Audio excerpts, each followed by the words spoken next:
Монгол Улсын ерөнхий сайд Батболд өнөөдөр мэдээллийн Монцомын агентлаг зочлоо. Мэдээллийн Монцомын агентлагийн Монгол бичгээр дагнан гаргадаг үндэсний 7 хоног тутмын хүмүүн бичих санаас жил бүр уламжлал болгон зохион явуулдаг Монголын сайхан бичигтэн улсын уралдааны шагналтнуудад Монгол Улсын засгийн газрын тэргүүн шагналт гардуулж их бичих соёлоо дээдлэхийг захин урамшуулдаг уламжлалтай илээ.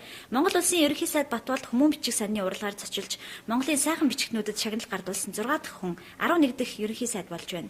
Энэхүү уралдааны түүхэнд өмнө нь 2000 онд Монгол Улсын ерөнхий сайд амар жаргал анх удаа зочилсноор ил уламжлалыг тогтоосон бөгөөд өнгөрсөн 10 жилийн хугацаанд 2001-ээс 2004 онд ерөнхий сайд асан Инх баяр 4 удаа, 2005-аас 2006 онд Элбэг дорж 2 удаа, 2007 онд Инх болд 1 удаа, 2008-аас 2009 онд Эс баяр 2 удаа тус уралдааны шагналт гардуулсан юм.